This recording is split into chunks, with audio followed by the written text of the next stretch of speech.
Assalamualaikum warahmatullahi wabarakatuh. Bismillah, alhamdulillah. Puji syukur kehadirat Allah Subhanahu wa taala yang telah memberikan kita kesehatan, kenikmatan hari ini sehingga kita bisa melaksanakan perintah Allah dan melaksanakan sunnah Rasulullah SAW. Saudaraku yang dirahmati oleh Allah,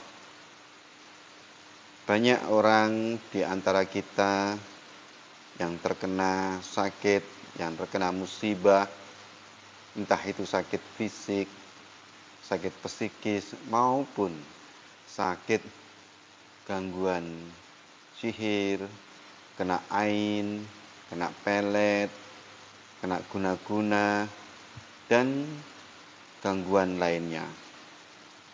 Insya Allah, kali ini saya akan membawa yang berjudul dengan tema Benteng Gaib dari gangguan sihir, dari gangguan ain, dari gangguan penyakit fisik maupun psikis. Saudaraku yang dirahmati oleh Allah, kalau saudara nanti ingin diruqyah dari jarak jauh, silakan setelah saya kasih pengetahuan tentang benteng gaib, maka silakan kalau punya keluhan penyakit fisik, psikis maupun gangguan non medis, dipersilakan naik untuk saya ruqyah. Akan saya berikan yaitu wirid harian, jumlah bacaan, dan keutamaan serta manfaatnya.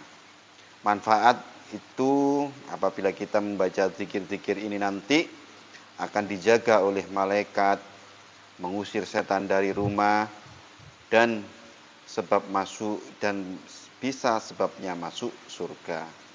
Ada lagi akan menjaga kita dari kejahatan segala sesuatu dan akan mengusir setan selama 3 hari. Ada juga menjaga kita dari kejahatan segala sesuatu dan menjaga kita dari kejahatan jin dan mata manusia atau penyakit ain. Dan bisa insya Allah simpanan harta di surga dan sebagai obat bagi 99 penyakit. Penyakit yang terendah ialah rasa bimbang. Maka oleh itu saudaraku yang dirahmati oleh Allah, wirid harian ini nanti saya berikan kepada saudara, silakan diamalkan, dibaca beberapa kali dan apa saja yang dibaca. Dan nanti kalau ingin menanyakan lebih detail, silakan ditulis di kolom komentar. Nanti saya bisa saya kasih wirid harian ini melalui aplikasi yang lain. Bisa juga mencegah bahaya dan tidak ditimpa oleh bencana yang mendadak atau dimudorotkan oleh sesuatu apapun. Bisa juga benteng bagi suatu tempat dari keburukan dan penawar bagi racun yang disebabkan oleh sengatan hewan berbisa seperti kalajengking, ular, dan lainnya. Dan bisa insya Allah mencegah kebimbangan di dunia maupun di akhirat. Dan akan ditulis baginya beribu-ribu kebaikan, dihapuskan darinya beribu-ribu keburukan, dan akan dibangunkan baginya sebuah rumah di surga. Masya Allah.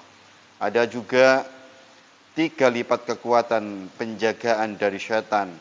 Allah mencukupkan dan menjaganya, serta setan akan menjauh dari kita semua.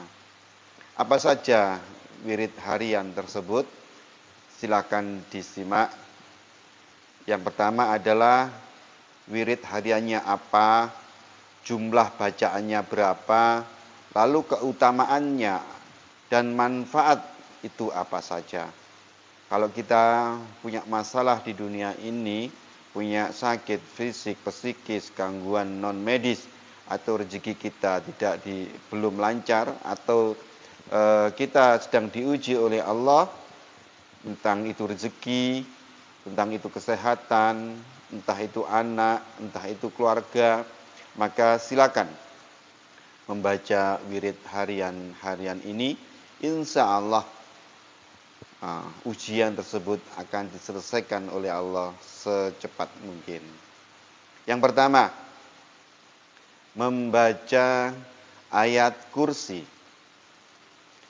Dibaca 1 kali pada waktu pagi atau sore atau saat akan tidur dan setelah melaksanakan sholat fardu.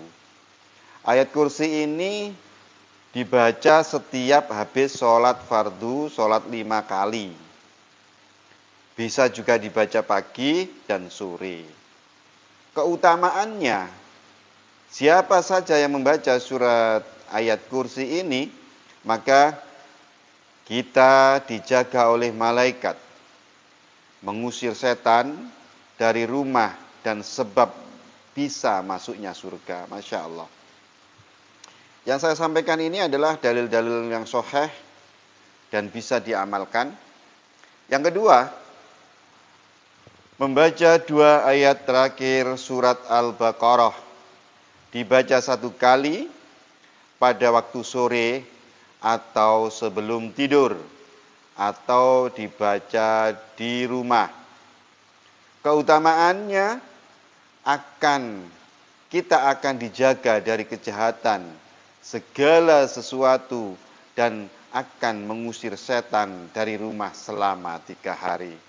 Kalau kita membaca surat ayat terakhir dari surat Al-Baqarah, insya Allah kita akan dijaga oleh Allah, dan apabila di dalam rumah kita ini ada setan, akan diusir oleh Allah selama 3 kali.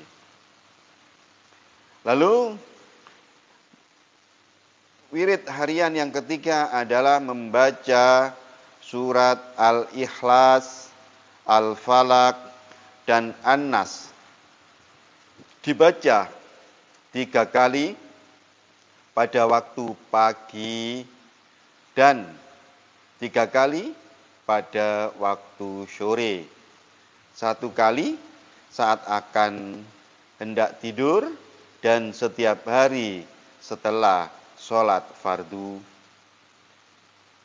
Apabila kita ini akan membaca ini, akan dijaga oleh Allah dari kejahatan segala sesuatu dan menjagamu dari kejahatan jin dan mata manusia yang jahat.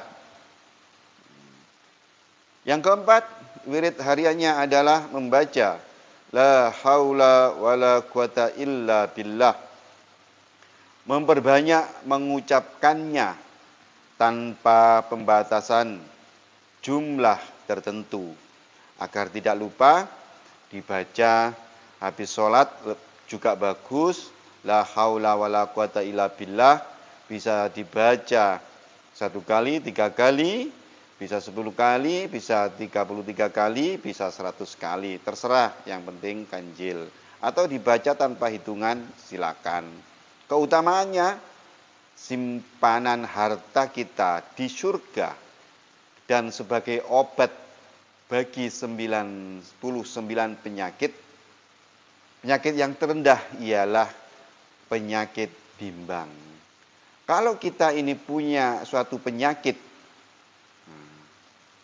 membaca la haula wala quwata illa billah sebanyak-banyaknya akan diberikan kesembuhan oleh Allah. Bahkan di sini disebutkan apabila kita mempunyai sebanyak 99 penyakit, akan diberikan kesembuhan oleh Allah Subhanahu wa taala. Semua zikir ini diambil dari hadis-hadis yang sahih. Ya.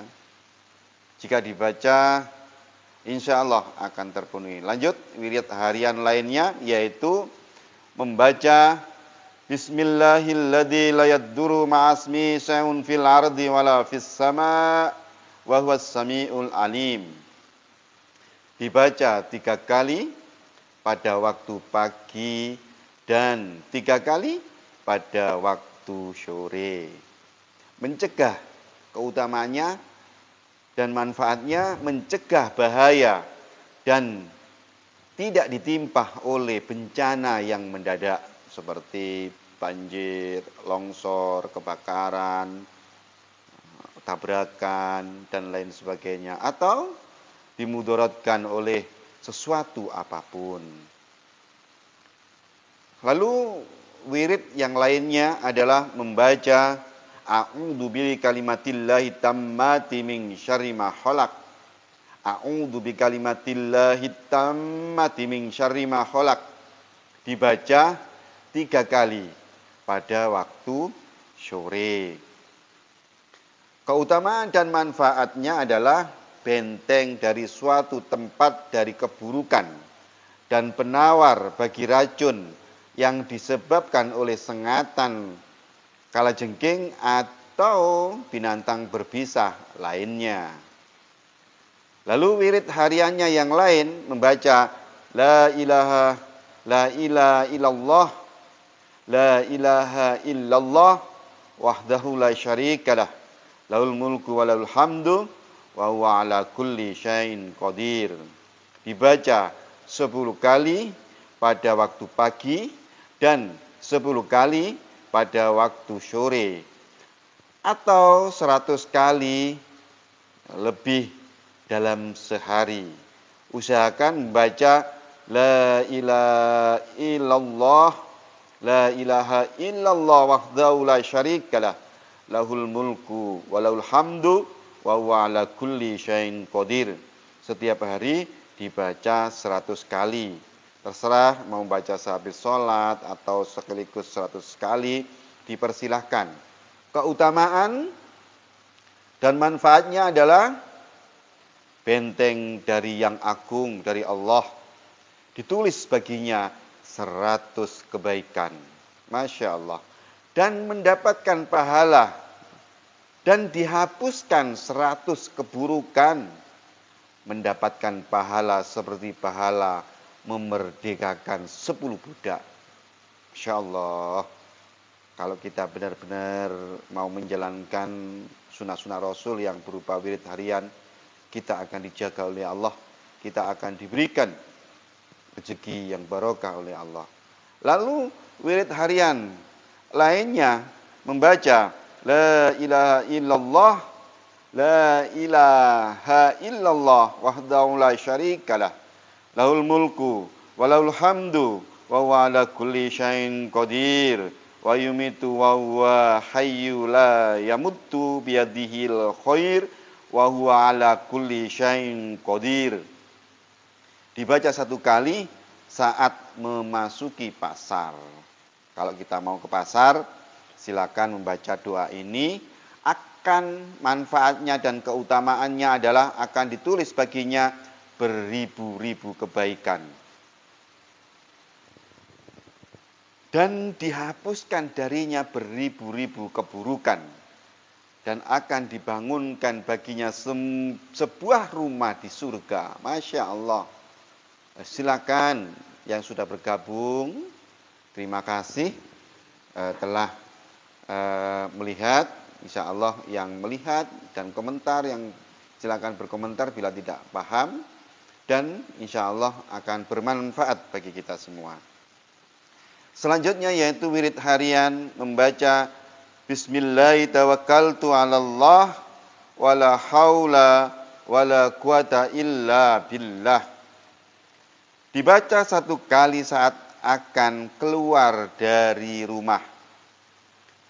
Akan manfaat dan keutamaannya adalah 3 lipat kekuatan penjagaan dari setan.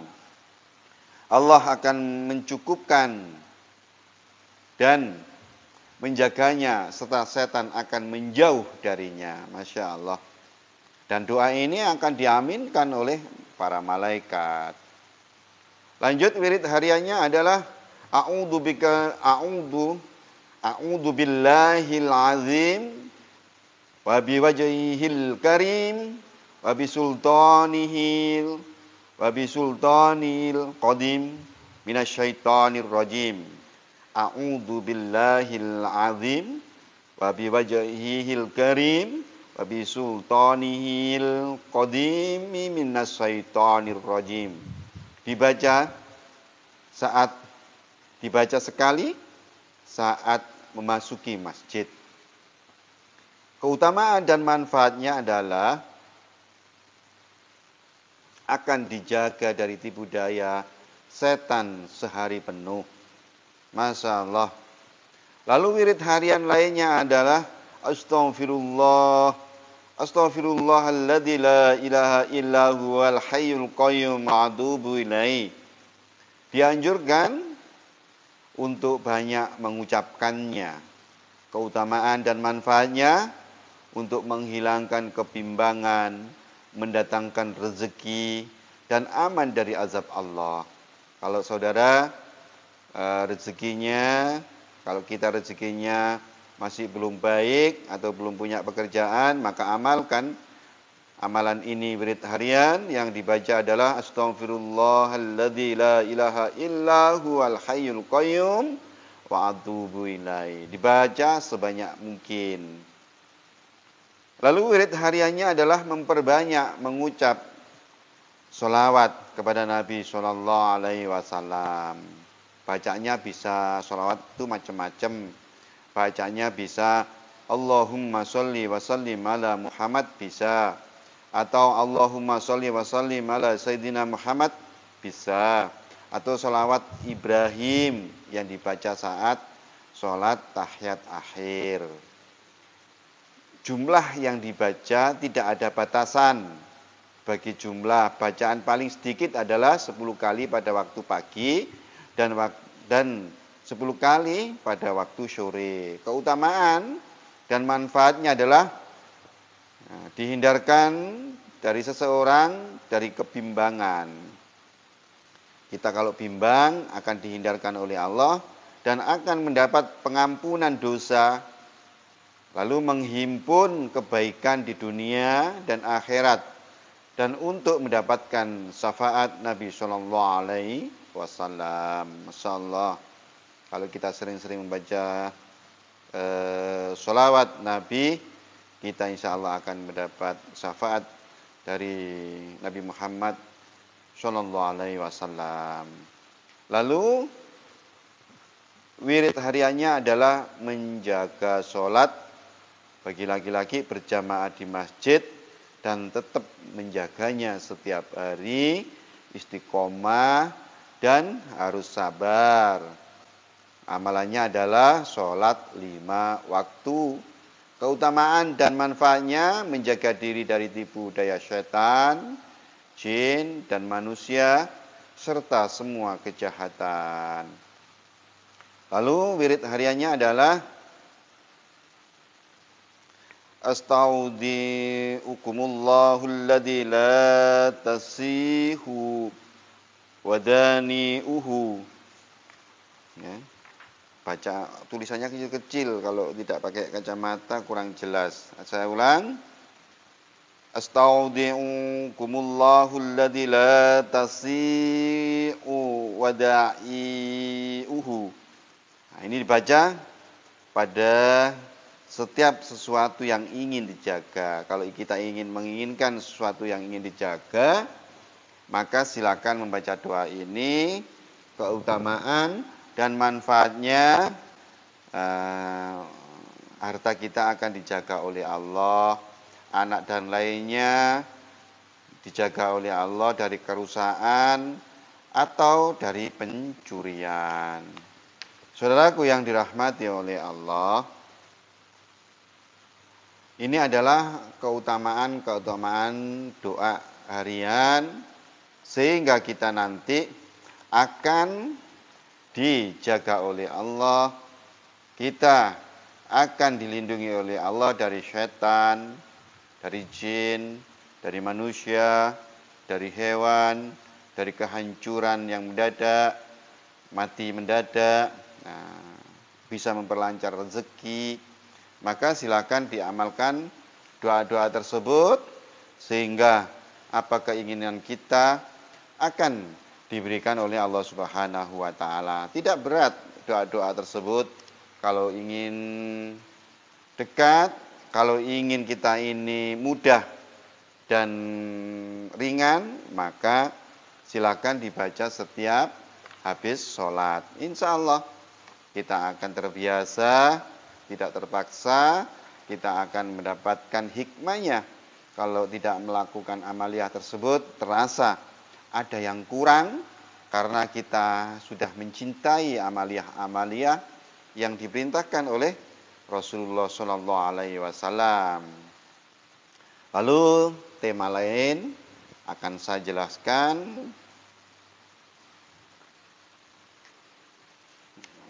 Ada tentang ruqyah, ada tentang lainnya. Nah, saya cari tema yang bagus. Saya akan memberi kisah-kisah, ya. Kisah-kisah dari para ulama, ya. Insya Allah kisah tentang seorang yang pingsan. Ada seorang wanita selalu pingsan dalam acara yang gembira, ya. Ya, entah itu gembira apapun, ya, baik itu perayaan hari raya atau pernikahan, dia merasa tercekik secara terus-menerus pada setiap acara tersebut. Namun berkurang pada hari-hari lainnya. Lalu pada saat diruqyah dibacakan, dia menyebut salah satu kerabatnya, maka ar-raqi atau peruqyah menyuruhnya untuk segera mengambil bekas kerabat tersebut tanpa sepengetahuan dan berbaik sangka kepadanya. Namun dia mengindahkan perintah tersebut. Akhirnya pada sebuah acara pernikahan anaknya, wanita tersebut kembali pingsan di dalam ruang acara pernikahan tersebut. Lalu dia dibawa dengan mobil ambulan menuju salah satu rumah sakit spesialis dan dimasukkan ke dalam ruang perawatan dalam kondisi pingsan dan sulit diharapkan sembuh. Akibatnya pernikahan dibatalkan. Lalu salah seorang putrinya pergi mengambil bekas makan wanita yang dicurigai. Lalu dimasukkan dalam sebuah botol air. Kemudian dia membawanya menuju ruang perawat yang intensif dan meletakkan sebagian bekas tersebut pada mulut ibunya. Hingga menimbulkan perkara yang mengagetkan, di mana wanita tersebut bangkit dari pingsannya dan duduk pada hamparan dipan, lalu terbatuk-batuk dengan keras. Yang menyebabkan para dokter dari negara maju Inggris bertepuk tangan keheranan. Lalu wanita tersebut keluar dari rumah sakit pada hari yang sama dalam keadaan sehat dan sempurna. Lalu seorang suster menutup catatan wanita tersebut sambil berkomentar, terkadang badan tersebut mengobati dirinya secara langsung, Maha Suci Allah. Ini artinya orang yang sakit tadi itu terkena ain. Terkena ain, dia melihat dengan kagum, dengan takjub tanpa menyebut nama Allah. Atau dia menatap, melihat orang tersebut dengan rasa benci, dengan rasa marah, melihat mereka tidak ikhlas kalau orang itu diberi sesuatu yang baik. Ini juga bisa menimbulkan penyakit ain. Penyakit ain itu adalah ditimbulkan dari tatapan mata jahat. Nah, sudah yang kemarin sudah saya kasih contoh. Cuma kalau belum paham akan saya berikan contoh. Saya berikan contoh lagi, kalau ada orang dilihat lalu kagum, lalu melihat atau orang itu takjub pada seseorang tanpa menyebut Allah, maka orang yang dilihat, orang fisiknya atau melalui foto di medsos, orang tersebut bisa terkena penyakit ain. Kata Rasulullah, penyakit ain itu ada. Dan selain takdir, yang kedua adalah yang bisa mematikan seseorang itu adalah penyakit ain. Maka ada yang dicurigai siapa yang menimpakan ain tersebut. Ya, silakan. Lalu bekas tangannya orang yang menimpakan ain tersebut itu diambil, dimasukkan wadah, sebagian diusap-usapkan di mulutnya, dan seketika ibu tersebut diberikan kesembuhan oleh Allah Subhanahu wa taala. Itulah yang namanya penyakit ain. Ada hikayah lagi, cerita ya, cerita yang seorang yang lumpuh ya. Ada seorang laki-laki datang membawa anaknya yang tertimpa lumpuh pada seluruh tubuhnya dalam sebuah selimut. Dia mengadu kepada seorang roki atau peruqyah. Ya, aku telah mengelilingi sebagian besar negara-negara di dunia ini untuk mengobati anakku dengan berbagai macam pengobatan medis. Aku telah rugi tenaga, harta, dan waktu. Semua referensi medis menegaskan bahwa kelumpuhan ini bukan disebabkan oleh sebab-sebab medis. Lalu Roki sang peruqyah membaca ruqyah baginya dengan niat menyembuhan dan dapat hidayah bagi jin yang bersarang pada dirinya. Jadi orang ini ada seorang lumpuh, sudah habis banyak tenaga, harta, dan lain sebagainya. Lalu dibawa ke seorang roki atau peruqyah. Lalu kemudian dia bertanya kepada anak tersebut, apakah engkau mencurigai seseorang? Pertanyaan ini diajukan dalam rangka mengamalkan suatu hadis Nabi SAW. Siapa yang engkau curigai? Ini metode itiham. Kalau kita ini hanya curiga-curiga begitu banyak dan belum pasti, jangan dipakai metode itiham ini ya. Lebih baik langsung saja diruqyah dan meminta kesembuhan dari Allah agar supaya jin-jin apabila terkena gangguan jin di dalam tubuhnya itu diberikan oleh Allah Subhanahu wa taala hidayah bagi jin yang mengganggunya.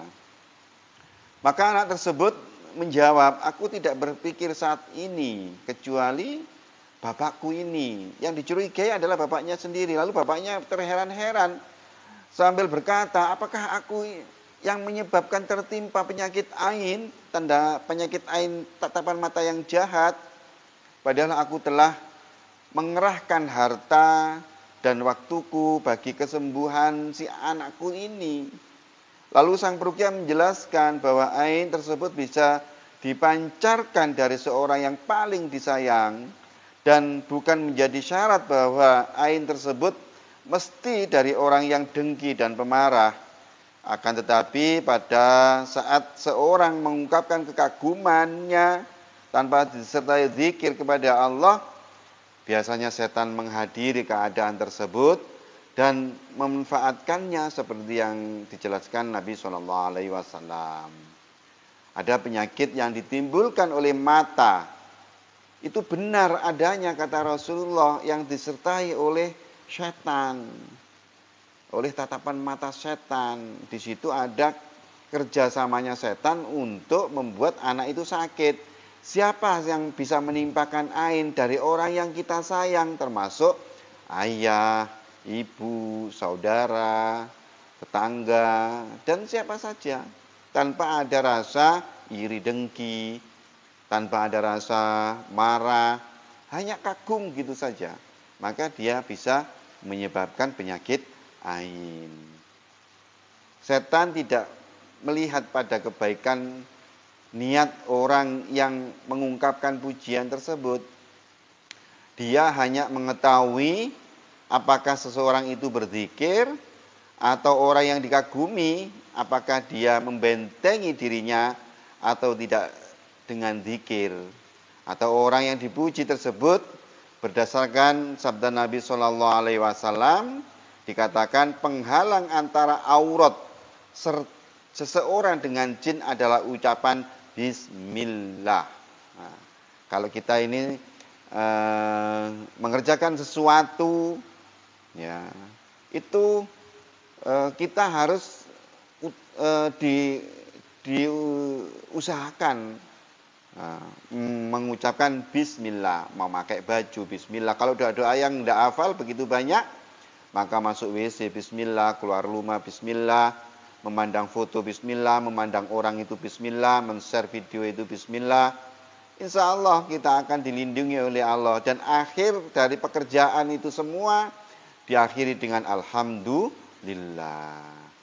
Maka silakan amaliyah ini diamalkan. Insya Allah kalau kita ini sudah berzikir yang saya terangkan di depan tadi, wirid hariannya dan baca berapa kali dan manfaatnya apa saja, itu insya Allah kita akan dijaga dijaga oleh Allah dari penyakit ain, dari penyakit gangguan setan, gangguan jin, sihir, santet, dan ilmu-ilmu hitam lainnya.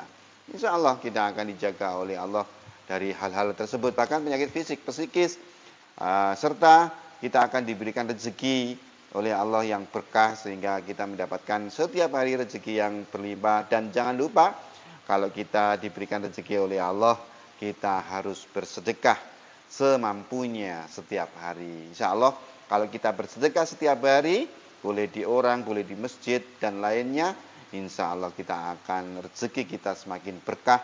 Keluarga kita juga akan diberkahi oleh Allah, anak-anak kita juga akan diberikan anak-anak yang soleh maupun soleha.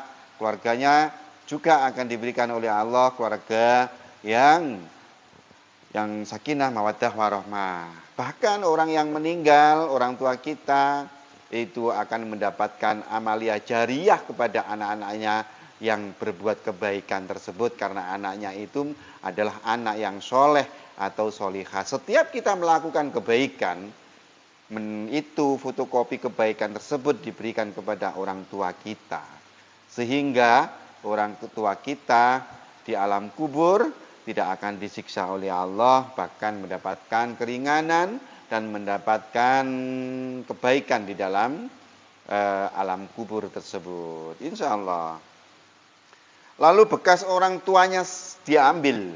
Ya, ini ceritanya tadi belum selesai. Lalu bekas orang tuanya tadi diambil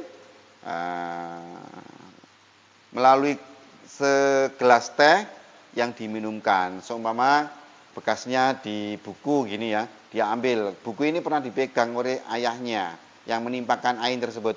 Dipegang, lalu ditaruh di gelas. Umpama ini ya, umpama ini gelas. Nah, ini gelas ditaruh di gelas gini, diusap-usapkan. Lalu diminumkan, boleh diruqyah, minta kesembuhan pada si penyakit. Ya Allah, niatnya terlebih dahulu, ya Allah berilah kesembuhan si fulan ini ya Allah dari sakitnya. Mungkin orang ini kena ain atau kena gangguan jin ya Allah, maka berilah kesembuhan. Boleh membaca Al-Fatihah atau surat-surat yang lain, ditiupkan. Ini setiap kali surat ditiupkan, lalu diminumkan pada orang sakit. Dan insya Allah akan diberikan kesembuhan oleh Allah Subhanahu wa Ta'ala.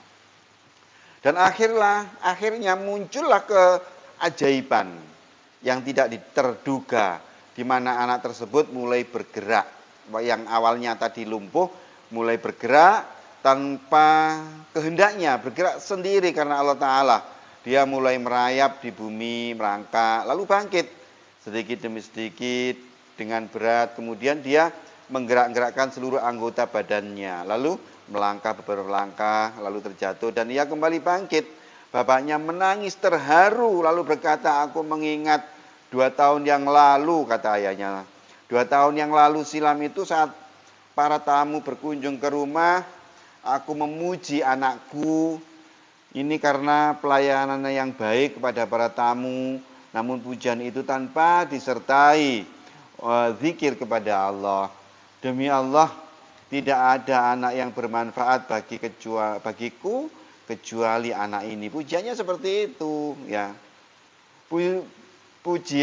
Pujiku baginya tanpa menyebut nama Allah, ya.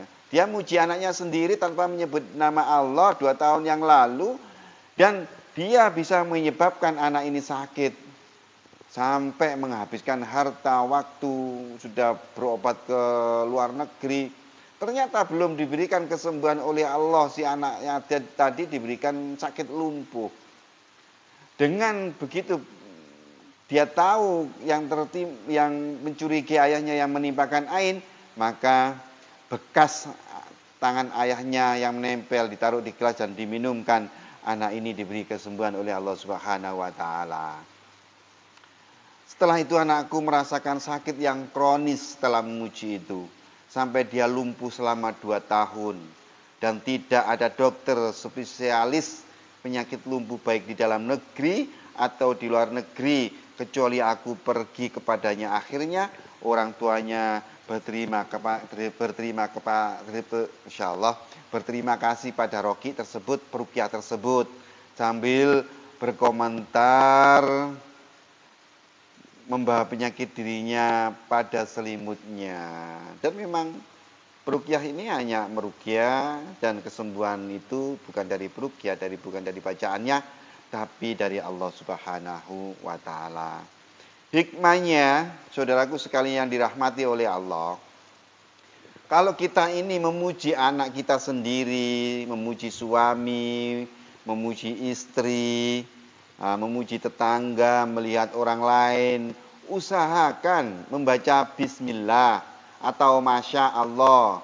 Umpama anaknya pinter gitu, masya Allah anakku, mudah-mudahan diberi anak yang pintar, mudah-mudahan diberi anak yang soleh atau solihah. Umpamanya anaknya itu mengerjakan sesuatu dengan rajin, sekolah rajin, membantu ibu rajin, menyapu, mengaji rajin, dipuji saja dengan menyebut nama Allah. Masya Allah, anakku rajinnya ya Allah, mudah-mudahan ilmunya engkau berikan ilmu yang bermanfaat, yang berkah. Jangan sekali-sekali anak kita ini didoakan dengan rasa yang benci.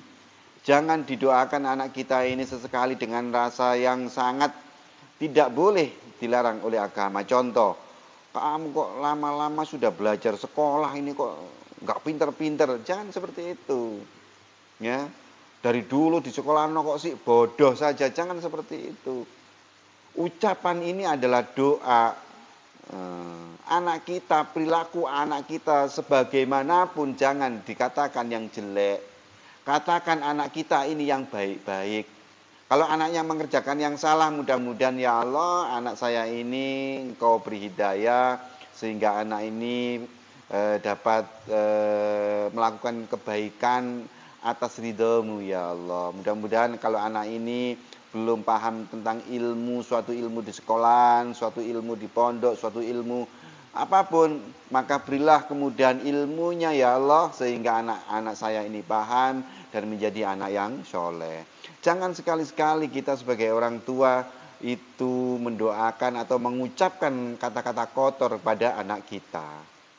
Nah, kalau itu ucapan kotor, lalu menjelek-jelekkan anak kita tanpa dibarengi dengan kata bismillah atau masya Allah atau menyebut nama Allah yang lain, maka anak kita, doa kita akan dikabulkan oleh Allah. Ya bagaimana kalau kita ngomong menjadi orang tua membodoh-bodohkan anak kita, ya, lalu memalas-malaskan anak kita, mencemooh anak kita, itu adalah doa. Maka oleh itu saudaraku yang dirahmati oleh Allah, anak kita ini adalah amaliyah nanti bagi kita bila sudah meninggal. Anak kita inilah generasi penerus, penyambung pahala bagi orang-orang tuanya. Kalau anak kita ini melakukan kebaikan, maka orang tua yang sudah meninggal akan mendapatkan pahala dari yang dikerjakan anak tersebut. Begitu juga sebaliknya. Maka kalau kita punya salah, memohon kepada Allah agar diampuni semua dosa-dosa kita. Karena Allah Maha Ghafurur Rahim, Allah Maha Pengampun. Mudah-mudahan kalau saudara ingin tahu tentang zikir amalan harian tadi, silakan hubungi nomor WA saya 082143474433. Terima kasih. Mudah-mudahan penjelasan yang singkat ini diberikan oleh Allah kepahaman ilmu dan anak-anak keluarga kita menjadi anak yang soleh, keluarga yang sakinah mawaddah warahmah, ilmu anak-anak kita ilmu yang manfaat, yang barokah, rezekinya yang bermanfaat, yang barokah, umurnya diberikan oleh Allah juga umur yang manfaat, yang barokah. Terima kasih. Ihdinas siratal mustaqim. Assalamualaikum warahmatullahi wabarakatuh.